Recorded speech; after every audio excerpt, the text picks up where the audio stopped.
If someone is struggling to get more clients and customers right now and they're listening to this podcast, right, what piece of advice would you give them about training their salespeople? Well, it depends. Where's the bottleneck? Is it at closing time where things get delayed? Is it they're having trouble getting opportunities qualified? Are the salespeople not uncovering compelling reasons to buy and creating urgency? Are there issues with price objections? Do they not have a full pipeline? I kind of want to get a sense for where the major issue is and work from that point backwards. Everybody thinks it's about closing, as we talked about earlier, but it's never really that. So there's probably problems with sales process. There's probably problems with methodology. There's probably big problems with lack of activity. But I know in the end, it's going to come down to whatever stage of the process is associated with discovery. And now the man you've been waiting for, John, the sales machine, Rankins.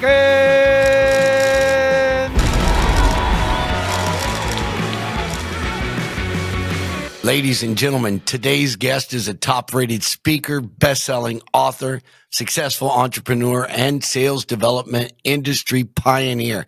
He is the founder of Objective Management Group, the leader in sales candidate assessments and Salesforce evaluations.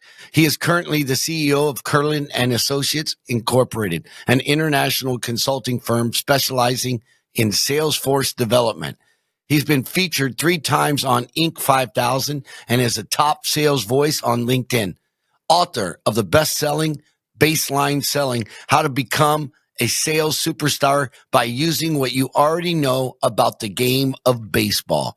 He has published more than 2,000 articles on his award-winning blog, Understanding the Salesforce, and was inducted into the Sales and Marketing Hall of Fame. Please welcome Dave Kurlan. Thanks, John. It's great to be here. Thanks for inviting me. Wow. I'm blown away, Dave. You know why? I never knew there was a Hall of Fame for us. Yeah. Are you kidding me? You know how many doors I've been kicked out of? That's what it's for. Most doors kicked out of. I'm sure that's the criteria. Whoever built that Sales Hall of Fame, I'm a fan because you know what? I'm not a fan on the sidelines. I'm a player. I've been selling my whole life. You're paying homage to a dead man. That was Jonathan Farrington from Top Sales World, and he passed away in 2020. Oh, wow. That's fantastic. There's a Hall of Fame for us. I thought, I was just a guy getting kicked out. Oh, you'd be a Hall of Famer for sure. Man, I've literally built door-to-door sales teams for 30 years. I went door-to-door in Bombay, India before it was called Mumbai. And if you want to talk about a place, that's challenged. I was there in 1993. What were you selling, John? Books, children's books. We couldn't import products at that time because there was like 300% duties. And my God, we would carry the books and sell them, direct selling. And at the end of the day, you would have cuts on your shoulders because the books were so damn heavy. They were hardback books, children's books. Well, family's important in India, so I imagine you sold a lot of books. My first 3 days was brutal, Dave. If you want to have a laugh. Sure. Because, I would go in and I would pitch and they didn't understand my English a bit. But, I don't know if there was a little intimidation factor, but afterwards they would be going like this. And I'm like, okay, have a nice day. And lots of them went like this. Okay. And I say, okay, have a nice day. Okay, have a nice day. And I took a trainee out, right? And my sales weren't so good, right? Unless they spoke to me. He said, I don't understand, John. I said, what do you mean? And he didn't say John. He said, I don't understand, sir. And I said, what do you mean? He goes, you go in, you show them the books, and you present them, and they say yes. And you say, have a nice day, and you just leave. I said, what do you mean? He goes, when they turn their head like this, here it means yes. And I'm like, oh, fuck no. Do you know I've been doing this for 3 days, walking out on all these sales? And I thought there was something wrong with me or the books or something. There was nothing wrong, man. I just didn't understand. It's a culture thing. That's a great story. Yeah, kind of crazy. You know, that was my journey. Now you know, I literally, yeah, I could be on your podcast. I literally look back at my sales journey. And I'm like, man, it's incredible. And that I even survived because it was on the street and dealt with a lot of crazy things, especially in Oakland, California. That's a whole different conversation. But tell me about the first thing you ever sold, Dave. Like first time out the gate. Let's skip over newspapers and soaps and greeting cards and lawn mowing services. And so now I'm in college and selling Cutco knives. So I did something wrong with the Cutco knife thing. I didn't realize that you were supposed to either run out of friends after a week or quit after a week, because I did it for 3 years. There was something seriously wrong with me. But I love it. I've got stories. I've got the time that the girl I was selling, because the ideal prospect for the knives was an 18 to 25-year-old single working girl. So I've got the story where I was presenting knives to this girl, and all of a sudden she jumped out of the chair in a panic, and she's like, oh my god, oh my god, oh my god. I'm like, what's wrong? She says, quick, hide in my bedroom. I'm like, why? She said, my ex-boyfriend's here and he's got a gun. I'm like, and you want me in your bedroom? Are you serious? She said, there's no place else to go. Quick, get in there. So I went in there and I'm thinking, shit, I'm in her bedroom. He's got a gun. All of my knives are on the other side of the door. I'm a dead duck. But somehow I survived that.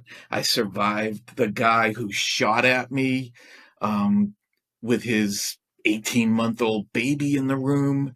I survived all the women who answered the doors with shotguns. I survived the lady who chopped the top of my thumb off. It was great experience. Okay. At what point did you say, all right, I need to sell something else besides knives? Well, I really wanted to be in the music business, and I just needed to save up some money so that I could start in the music business. But one really cool thing happened while I was in the knife business. All the people above me quit, so I was the manager. I was a sales manager at 19 years old, and I had to recruit people and train people and manage people and coach people and hold people accountable. And I realized after about a month that I was getting results nobody else was getting. The people I recruited didn't quit in a week. The people I recruited managed to sell people to people they didn't know. The people I recruited managed to actually make money at this. And I was making money at this. And again, 19 years old, I came to the realization that people were responding to me and people were performing for me. And I must be doing something right that nobody else was doing. And I think I'd like to be in this business, not knives, but in this business where people respond to me and I'm training and coaching and doing stuff like that. And I set a goal at 19 years old that I would have my own sales development business. Those weren't the words I had at 19 years old, but that's what I was thinking by the time I was 30. And I started Kurlan and Associates on my 30th birthday. So there's your tribute to goal setting. There's a lot of sales trainers out there, and predominantly it's all about how to make the sale, how to close the deal, how to negotiate. And I find it rare, and I'm writing the book, The Sales Machine, Can't wait to read it, John. Oh, it's an entire journey about how to recruit, train, retain, and scale a sales force that generates millions. Love it. What I find is there are a lot of people out there teaching sales, but there's not a lot of people out there teaching how to build and scale a sales force.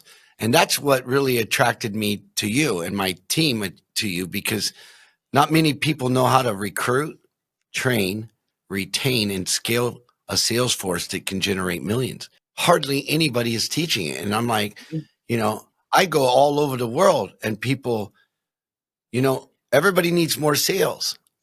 And yet they want to do sales training, but they get it wrong even in the beginning. Tell me about your experience as far as recruiting, training, and retaining a sales force, because it's the number one turnover occupation on planet Earth. Salespeople jump, salespeople move, salespeople quit, salespeople become customer service agents, salespeople just bail out because they just don't have, what it takes, or they have bad trainers. No bad student, bad teacher.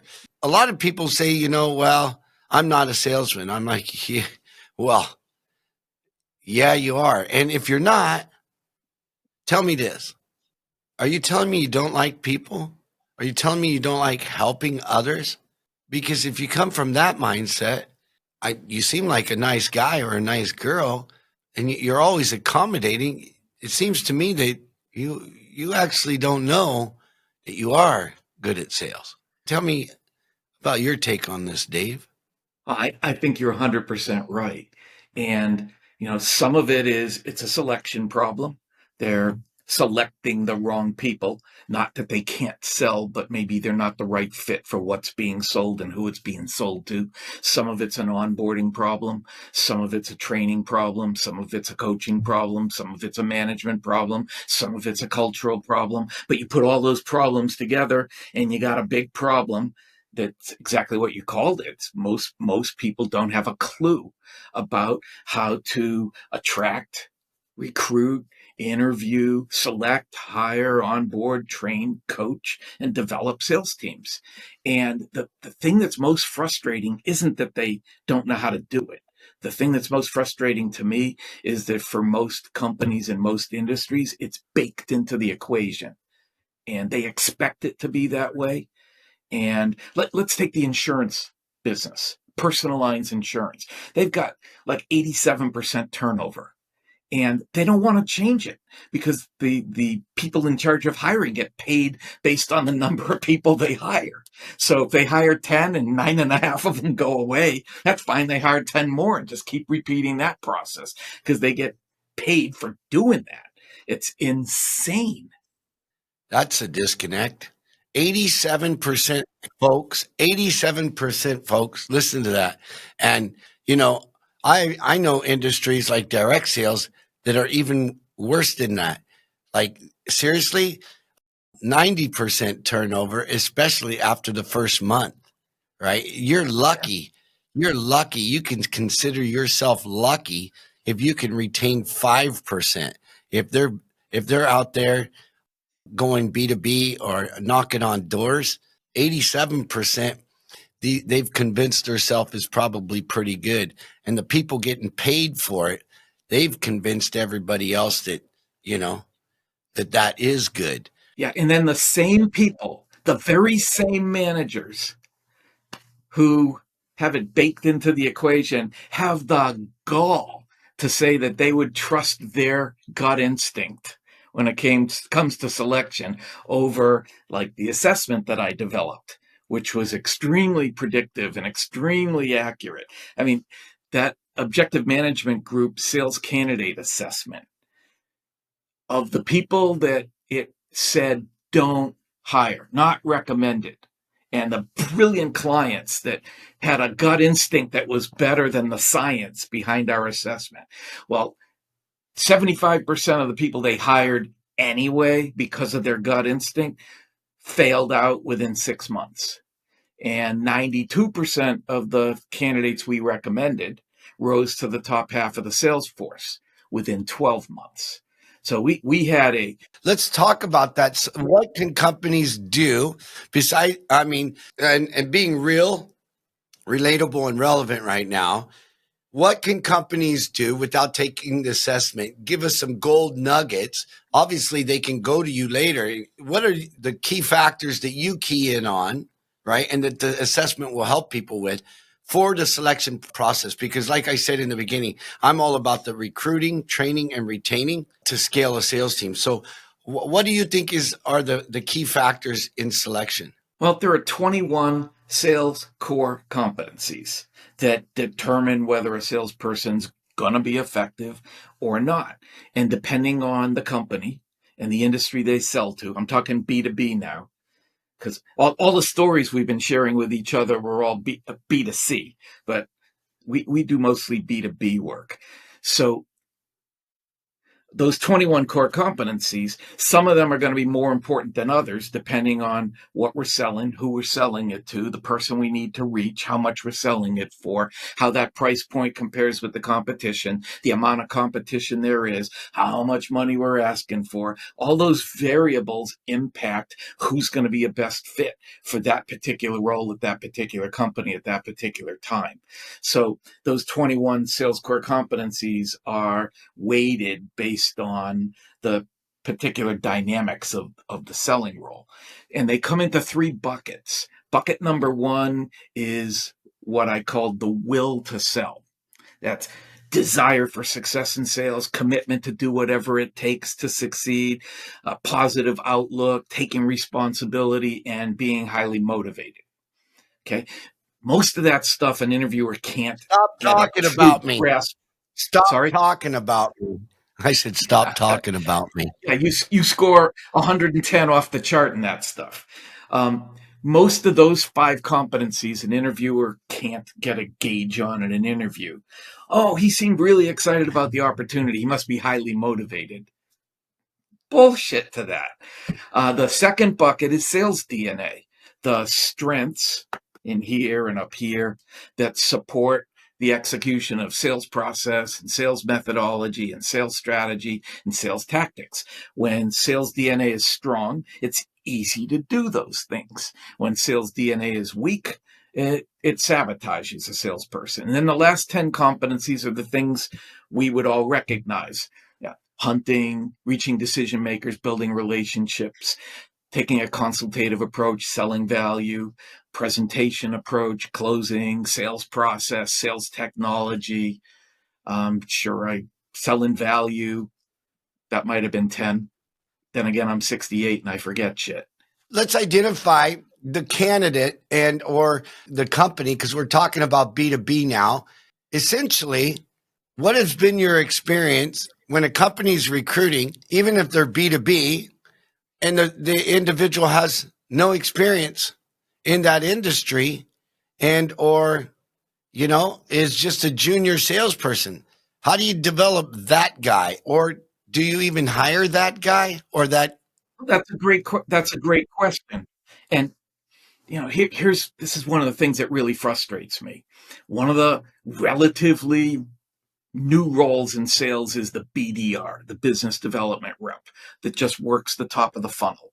And that started off in SaaS, software as a service. And they decided that their account executives were too valuable to waste making cold calls. So they hire a team of BDRs to do reach outs.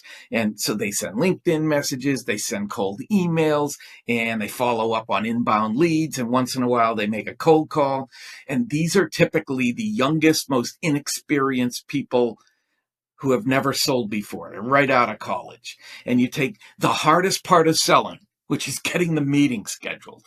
Literally picking up the phone, having the first conversation, finding out that they have some kind of problem you can help them with, and getting a meeting scheduled. Our data shows that those BDRs, only 1% of them are able to reach decision makers. And they book an average of a meeting and a half a week. It is the biggest colossal waste that you can imagine, that they have the most inexperienced people doing the most difficult part of selling. Because anybody can close, because closing's an outcome. The problem is you have most people out there thinking, you mentioned the two things, negotiating skills and closing skills. And I don't know about you, but the calls that I get and the emails I get are, Dave, we need some help with negotiating skills and closing skills. Can you tell us what training on that would cost? And I'm like, I'm sure you don't. What are you talking about? It's never closing skills and it's never negotiating skills. Those are just symptoms of some problem going on earlier in the sales process that your sales team is screwing up really badly. Amen. Amen. But I want to go deeper with the recruiting and selection process. 'Cause I just did a sales training for some of my software team. And, because I love to get my hands dirty. I love to dive in and I like to pitch and catch. And I like to practice the sale. And, and because I love the sale and I love to get better. And it's not just about coining terminology, but it's more so about the methodology and the process so that I, make sure that I stay on point or they're on point with having a conversation. And what I've realized is, and you'll know this from the Head and Shoulders shampoo commercial, you never get a second chance to make a first impression is outdated, because today you don't even get a first chance to make a first impression, because that impression's already been made on social media, on LinkedIn, on your website. So you've got to become the nectar today in order to recruit, train, and retain not just, the best people, but even new people just starting out. It's a whole different ballgame now. You don't get a first chance. You don't get a second chance. You've got to be the nectar out there that people want to come to you and work for you. I guarantee you, Apple has no fucking problem recruiting. Zero. That's right. They have no problem. Facebook, Google, you think they have a problem recruiting? Not at all. Why do you think in the media, I've been inside Facebook's compound. I was invited with the select group, like 5 of us, and they toured us around Facebook. And my God, was that campus amazing. It was a campus, literally. There's restaurants everywhere and everything, Dave, everything is free. Right? Got to be one of the best places to work in the world. It's amazing. I mean, gourmet coffee at the workstations, elevated, desks that you can just push a button. You can elevate them and stand, push it, go down. Oh, you want to go do yoga, take a break. I mean, full on coffee bar. It's like mini Starbucks at all the workstations. They don't even have to do work at the workstations because everything runs itself. It's completely automated. They're just there. A lot of it is. I mean, they don't have the sales machine yet, but that's what we've empowered them to do. Automate it. Come on. Rewards, recognition, competition, compensation with levels of development where people grow. They don't die, so you can retain them, past the expiration of 87 days in the insurance industry. Right. So I want to speak to that. I was having a conversation the other day about making the sale. And for me, I've just documented the fact that 25% of the sale is made before you even jump on a call. How much do you know about your prospect?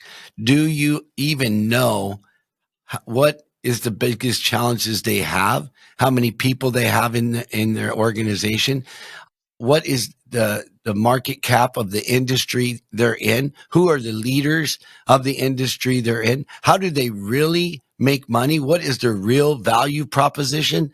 You need to know that before you even jump on a call. And the cool thing about those questions is there's probably only one person that can answer them all. Come on. And already we're talking about something that most salespeople can't do, which is getting to the boss. Yeah, because he makes the decision. Everybody else. And he knows the answers to those questions about market cap. Yeah. So, I hired a revenue ops. The academics love the titles. They are just addicted to them. And titles mean nothing to me. So if you come to work for me or with me, not for me, with me, I don't care about your title. I hired a new salesperson from a different, they fucking might, but have a nice day. I don't care. Yeah, I let my team make their own titles. Yeah, exactly. Go ahead. Rock on, player. Do whatever you want. But I want to see you recruit, train, retain, and build a sales force and do it by example. Show me you can sell. If you can't, you need to get on down the road. A good plan. That's the career plan. Get good at it or get on down the road, but just get something. That's right. and Get on and down if the you're road. gonna fail fast, please. Oh, please, please cost me hundreds of thousands, these smart fucking people. Smart. But they can't they don't know how to build culture. So and culture is what is you need up front, right? A lot of people call it soft skills, but no, your vision, your mission, your core values, your value proposition is what you need to have before you even recruit someone. It's got to be in place. It can't be design build on that stuff. Yeah, if you want to win it, you can't wing it. You need to identify who you are, what you're all about, and your value proposition, how to help people. So I hired a girl that came from a totally different industry to sell SaaS, the sales machine. She did summits for corporations and invited industry leaders, and and they actually paid substantial amounts just to be a part of it as sponsors because they're all going to be selling to an audience of people with big contract. Anyway, she outperformed everybody. Didn't know nothing about our industry. She had a great attitude and she fought for the job. I love when people come in from outside the industry. I encourage clients to hire from outside their industry. It's more important that the salesperson has sold to that audience they're going after than it is that they've sold the stuff that's being sold. And so tell me about your experience about that, because this girl came in and she surpassed. I got a guy that's, 8 years selling enterprise level software, CRMs, and some of the biggest brands. And then I had another guy who apparently said he could sell. Right. That's the difference between can sell and will sell. Can sell, they say the right things, they look the right way, they make the right promises, and they go out and fail. Will sell, they don't necessarily look the part, say the right things, or give you this confidence that they will, but they go out there and they prove themselves capable. And one of the things that our assessment has always been able to do is distinguish between those who can and those who will. Tell us about your process, the recruiting, training, and retaining. I like starting with specking the requirements for success in the role and not what a client says. We're looking for somebody who's highly motivated and goal orientated with 5 years experience in the industry and a master's degree in nuclear physics. And I'm like, I don't care about any of that stuff. And you shouldn't either. Who are they going to call on? And how much money are they going to ask? That stuff.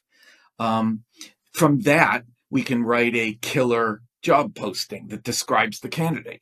It basically says, here are the things you've already done successfully. So that attracts a candidate when they read a job posting and they say, oh, this one's about me, instead of another one about the company and the opportunity and 8 paragraphs and all the benefits. This one's describing me and what I've done. And so once we've got applications, the next thing we want to do is assess them. Top of the recruiting funnel, get them through the candidate assessment and not spend any time with the ones who are not recommended, because why? And just put all of our energy into the ones who are recommended. So the next thing would be a phone call. And I only care about 2 things in that phone call. How do they sound? Would I choose to talk to this person if they called me on the phone? I don't really care what they're saying. How do they sound? And the second thing is, do they have the background that we were looking for in the job posting? And so the top candidates of those phone conversations are the ones who get interviews. And the interview, instead of selling the company, it should be challenging the work of fiction that is now before you called a resume, and calling them out on all their claims and making them explain stuff. Like you said, you were the number one salesperson. How many salespeople were there? And for how long were you that number one salesperson? You said you this, you said you that. You claim you have this ability and that skill. Tell me how that plays out. Give me an example. So 30 minutes of just challenging the crap out of them to see if the work of fiction is actually nonfiction or it is fiction. I want to see if they own what's on that resume and the resume is consistent with what I'm seeing. And if they get that far, then the next interview would be one where we sell the opportunity. But freaking sell the opportunity, not go through some slide deck or flip folio and get the history of the company, because who the fuck cares? Razzle them, dazzle them, and blow them away and sell the sizzle of the company. And pay better than anybody else, because if it's really a good one and you really want them, then you don't want compensation to be the problem when it gets that far. And then for onboarding, classroom training, going out with reps. But one different thing on going out with reps, if I send you out with my top rep, I'm pulling you aside before you go on the road with Bill, and I'm going to say, John, you're going to have the privilege of going out with Bill, and I want you to pay close attention to everything Bill does, everything Bill says, everything Bill asks, the reactions of his prospects and his customers. But there are some things Bill does well, and I want you to be able to do those things. And there are some things that only Bill can do, and I want you to ignore the stuff that only Bill can do. And when you're done with Bill, I want to debrief what you saw, what you learned, what you heard, what you believe you can do that Bill does, what you believe you can't do that Bill does, and then we'll figure out whether you got what you were supposed to get from that call. And I would send that new rep out with all the good reps with that same disclaimer. There's certain things I want you to be able to do, and there's certain things that you're never going to do because it only works for Bill. And then more classroom training, and then daily coaching, daily accountability until they're producing, and then continue coaching to make them better. That's my outline. Right on. We use a similar methodology. I show you, we do it together, and you show me. And then wash, rinse, repeat. I show you The shampoo method. the shampoo. There you go. And then wash, rinse, repeat. If someone is struggling to get more clients and customers right now, and they're listening to this podcast, right, what piece of advice would you give them about training their salespeople? Because ultimately, you and I believe prospecting is not just about having an SDR, but it's about salespeople. So what would you tell a company right now, B2B, if they're struggling and challenged to get more clients? Well, it depends. Where's the bottleneck? Is it at closing time where things get delayed? Is it they're having trouble getting opportunities qualified? Are the salespeople not uncovering compelling reasons to buy and creating urgency? Are there issues with price objections? Do they not have a full pipeline? I kind of want to get a sense for where the major issue is and work from that point backwards. Everybody thinks it's about closing, as we talked about earlier, but it's never really that. So there's probably problems with sales process. There's probably problems with methodology. There's probably big problems with lack of activity. But I know in the end, it's going to come down to whatever stage of the process is associated with discovery, and that they're not listening. They're not asking enough questions. They're not asking the tough questions. They're not finding out why someone would buy this stuff in the first place, and then why they would buy it from me. And they aren't getting to urgency. With urgency, rest of the sales process happens really quickly. People will self-qualify. They'll say, can you help me? When can we start? But without urgency, it's you, 5 competitors, comes down to price, it becomes transactional. Anything you did right earlier in the process goes away later in the process, and that's the stuff that turns into delayed closings, low margin business, frustrated sales managers, CEOs is, why aren't my forecasts accurate? It's kind of the same everywhere. In actuality, the problem that they think is the problem really isn't the problem. And I love how you've identified the fact that it's urgency. Unless, in the absence of value, everything goes down to price. And that's the road to the bottom. That's the race to the bottom. That's and most right. companies don't understand that. In the absence of value, it's a race to the bottom. And you're going to be working off of the crumbs left over by the companies that understand that the number one thing you've got to do is have a great value proposition. What is your value proposition? And how is it going to benefit people? And or what's it already costing them not to have to solve this problem? I just had the conversation last night, Dave. And the problem is that the sales lady I was dealing with doesn't understand the value proposition. She actually had it in her mind that it really takes 3 months to sell a client. And the fact is, it doesn't. The reason it takes you 3 months is because you haven't created the urgency or pushed on the pain. These people, if they're looking at different solutions, they're in pain. And then they don't want more fucking pain. So whenever prospects are out there looking for your solution and they want to buy from somebody because they want to solve their problem, the last thing they want is more pain. And unless you can identify and actually translate and explain your value proposition, they're only thinking you're going to cause me more pain. Because if I pay for this product or service and it doesn't solve my problem, now it's like pouring salt in the wound. Most salespeople, they think selling is about how quickly they can get to a presentation and a proposal. They hear a little bit of a problem and they go, I can help. And they rush into that solution, missing all of the opportunity they have to ask more questions about how they got there. And, there's two kinds of sales opportunities, one where the prospect's already buying this stuff and one where they're not. So where they're not, they have to be able to sell the why. And there has to be a compelling reason for that person to buy something like this.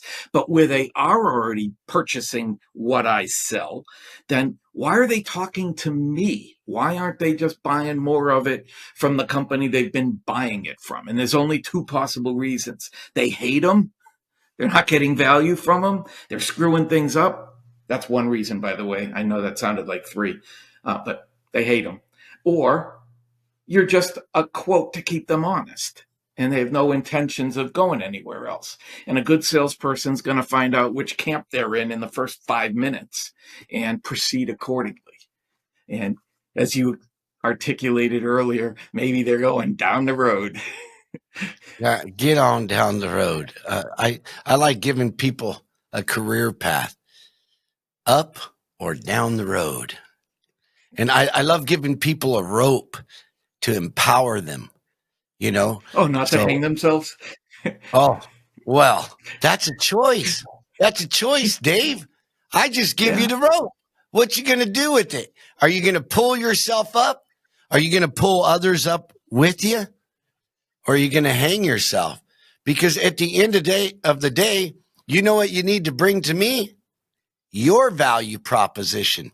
Like when you're interviewing clients or you're interviewing potential candidates for a sales job, I love how you take their fictional resume and or whatever they did to make it look good to justify and how did they actually get that experience. For me, it's all about sell me on why you. What's your value proposition? I like to start it in the interview process so you understand what we're about as an organization. We're all about value proposition. The best way, all sales are your money that you're paying for something. Whatever you're buying has to outweigh your money because you want a deal and yet you want value. That's my methodology for interviewing people and bringing them on board. And then the methodology for retaining them is like you said, what is the opportunity for growth? What is the opportunity for them to achieve their purpose within the organization for them? Because that's ultimately how you retain the best people. And the best people, you know, if you don't provide growth, it's been my experience that ultimately, if it's only transactional and they're just making commissions, guess what? If they're no longer growing, if they don't feel purposeful, they're going to leave whoever offers the next highest commission because they're not growing. People grow or die. That's right. So if you don't have levels of development within your organization, they're going to leave. Say goodbye because they're going to die. Amen. I'm all about helping everyone. And that's not a fucking cliche.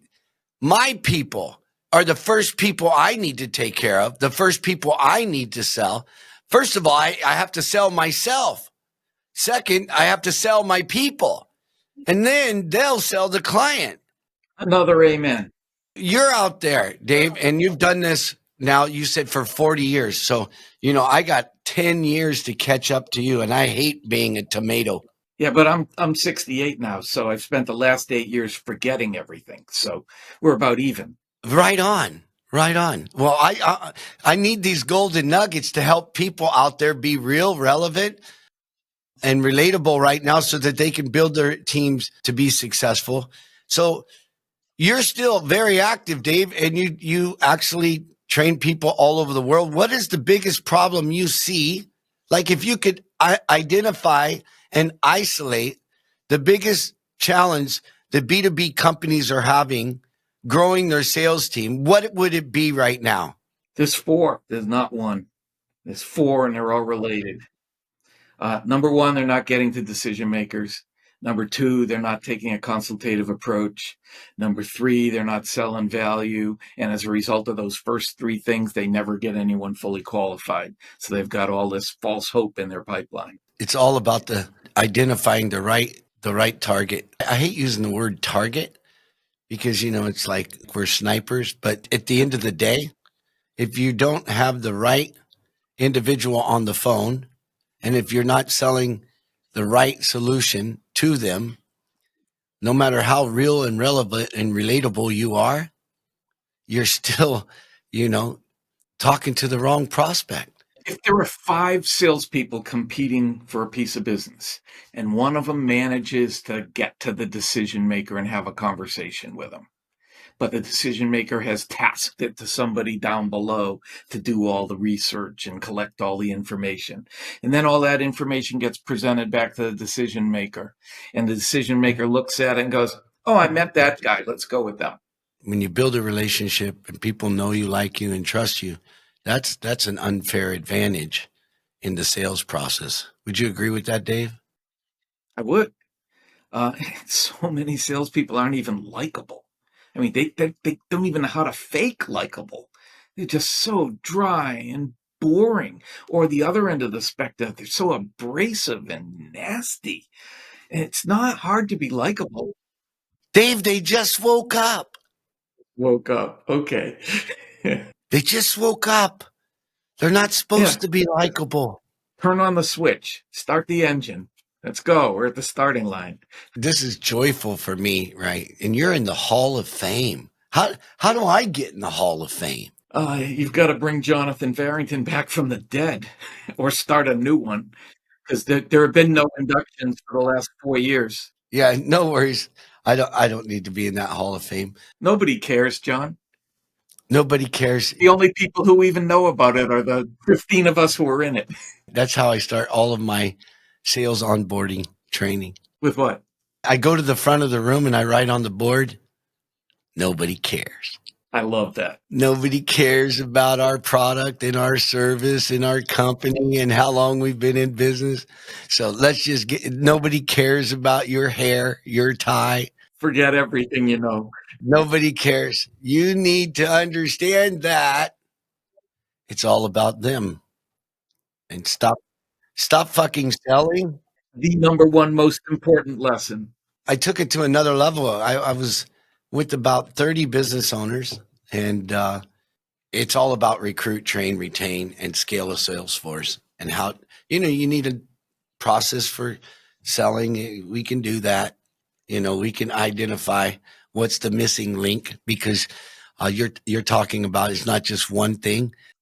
It could be several different things. And the biggest problem is probably not the problem. It's not the closing of the deals. It's the qualifying of who they are talking to, and or the process, some link in the chain of the process, right? My advice to all of them to recruit, train, and retain was, stop selling and start caring. Yeah, what is selling? I mean, if you take a generic sales process and break it into the four most generic stages, like suspect, prospect, qualified, closable, or discovery, qualification, presentation, closing, it doesn't matter. And then you put the appropriate milestones that need to be reached in each of those stages. What is selling inside of the framework? It's having a great conversation with somebody. There's way too much emphasis on checking off. Got that milestone. I got that milestone. I got that milestone. It's not about the milestones. The milestones are a framework. It's the signs on the road.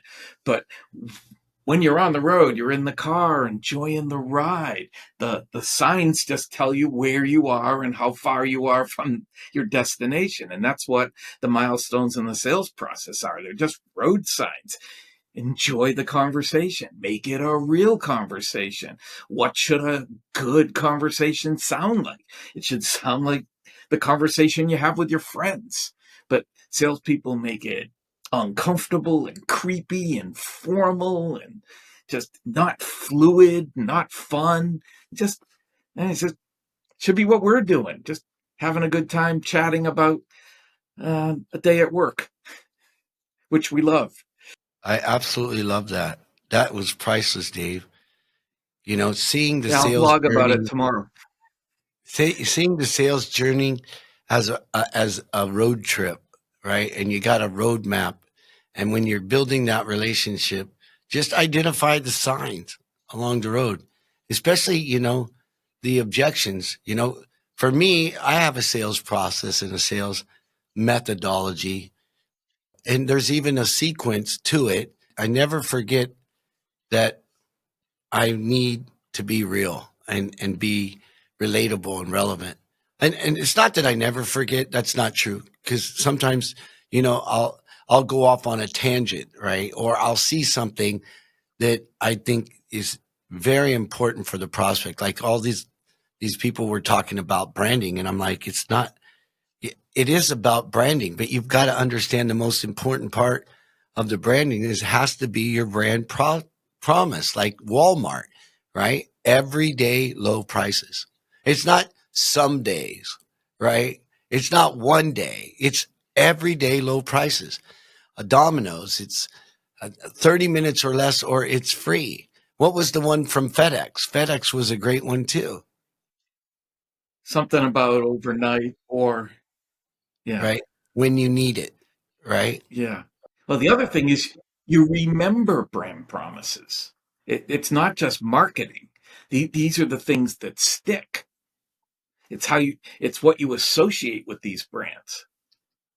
Yeah. And, the sales machine, like, I've defined it and refined it down to that ultimately our brand promise is your sales vision, is our mission.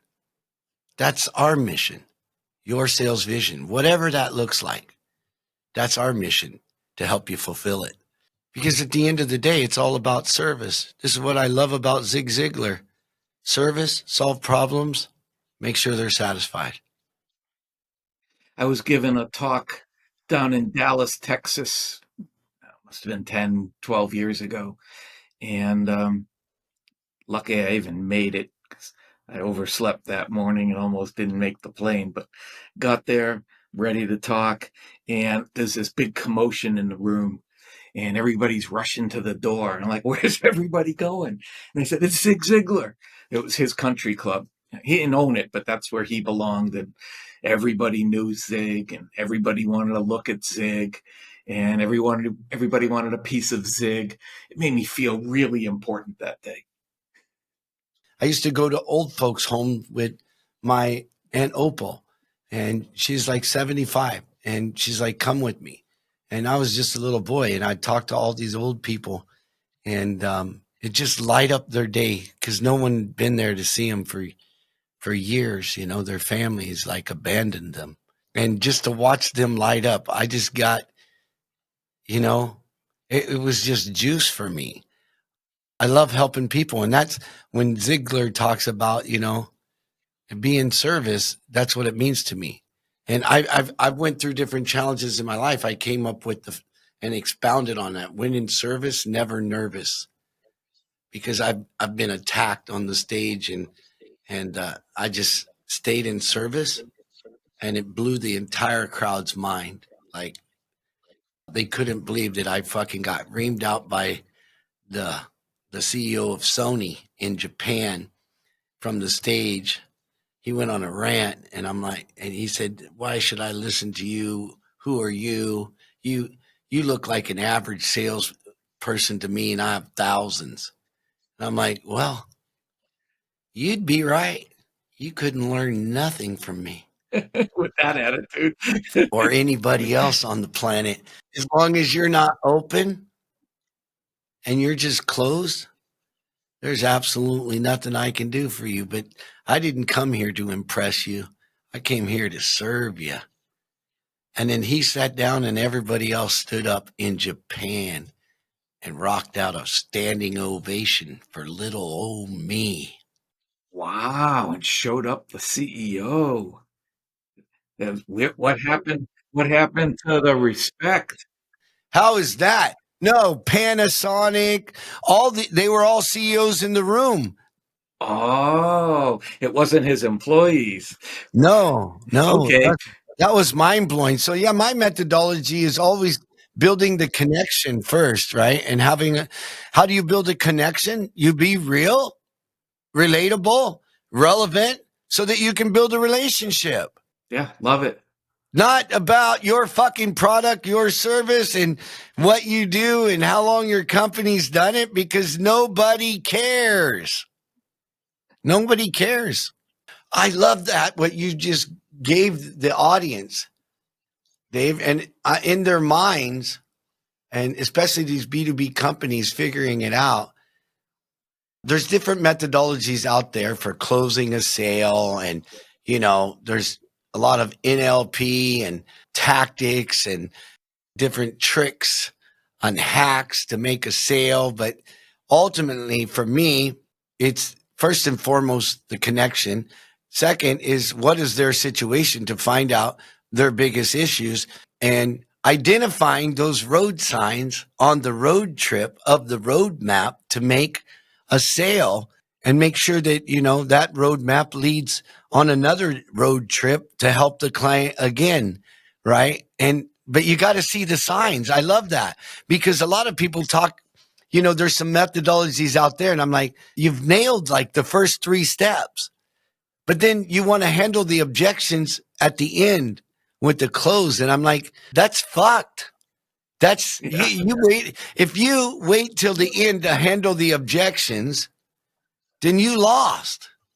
Yeah, and the objections are there along the way. It's not like they're big surprises at the end, but the salespeople either didn't encourage them to come out, or they caused them themselves, or they ignored them. I'll just keep going because our product is so good. All you have to do is to find out their objections, is ask them what we've been talking about, or what are your biggest concerns? Your biggest concerns about making a decision, like future paced.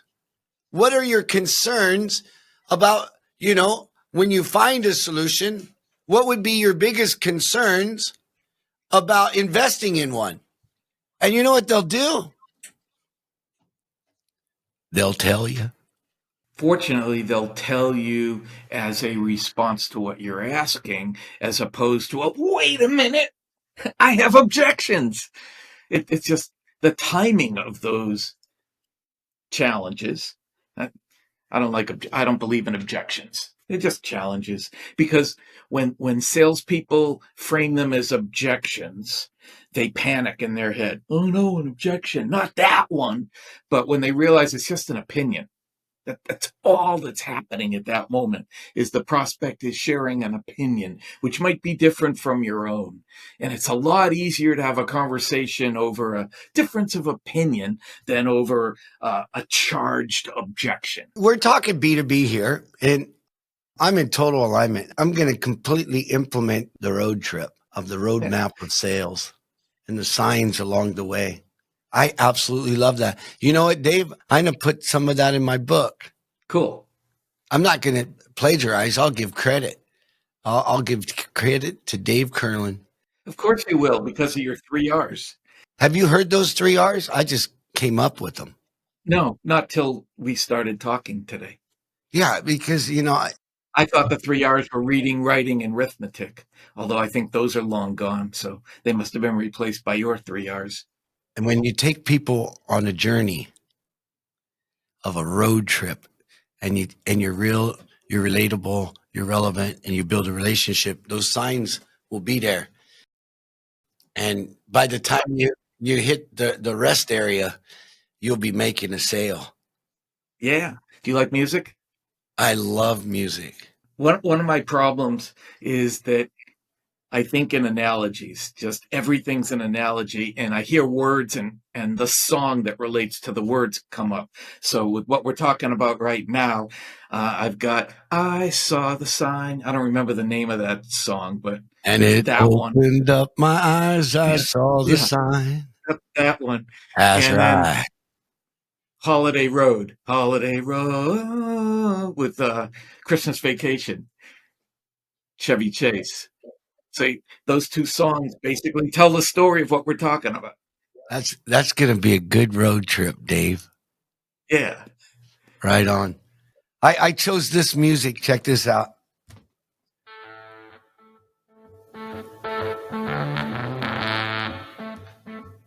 Spirit in the That's Sky. right. That's right. Let's get this thing going. This is the music I chose for my podcast to do the introduction. That's right.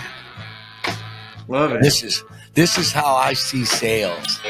It's just a good time. Spirit in the sky.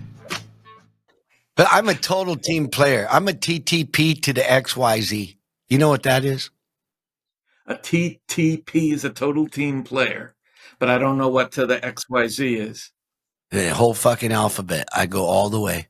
I'm a total team Okay. player all the way to the XYZ. I love to collaborate. I love to cooperate. I love to partner. I love to help people win. And I love winning. And every time I help somebody win, that's a huge win. Damn right. So the first 30 years of my life, I've empowered ordinary people to become extraordinary with the products, training, and opportunity that I provide. Now, the next 30 years, I'm going to do the same thing, but with the tech, I'm going to help ordinary companies become extraordinary with the technology I provide, the sales machine. We just put AI in it. You're going to have to show it to me one day. Oh, I'd love to. I would absolutely love to, Dave. It's unlike anything out there. It's not a CRM. It's a total sales automation system.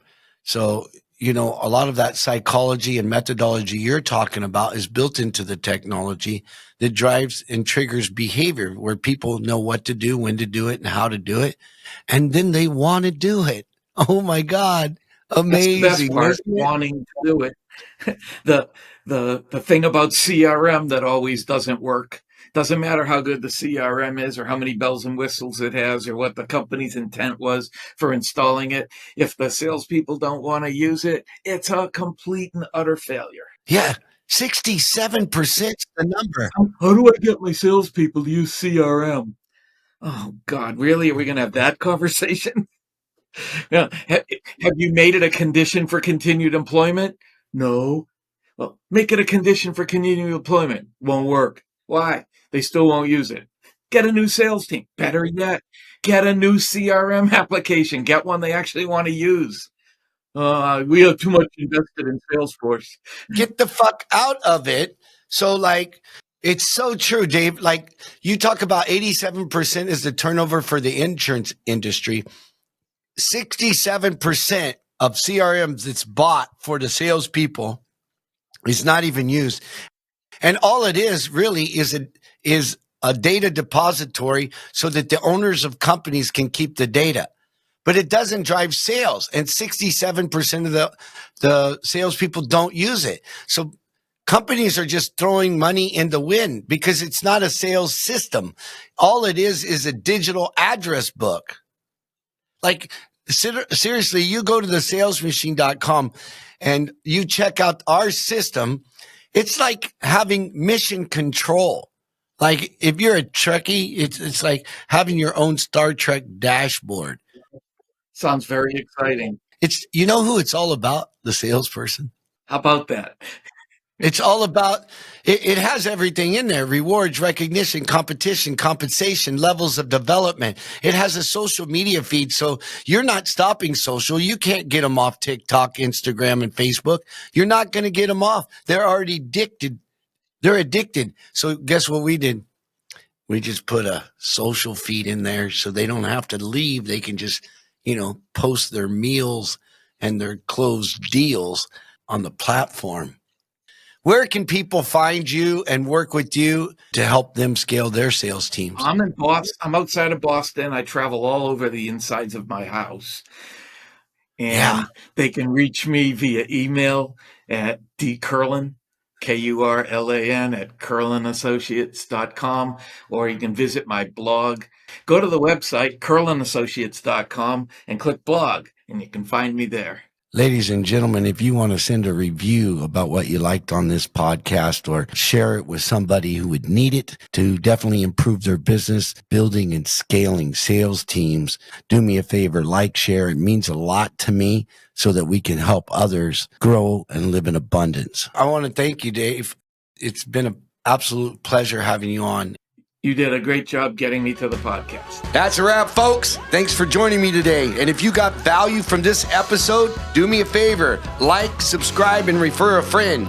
And if you want even more value, go to thesalesmachine.com, click on resources, and there's tons of resources there to increase profits and drive performance in your business. Right on, come on.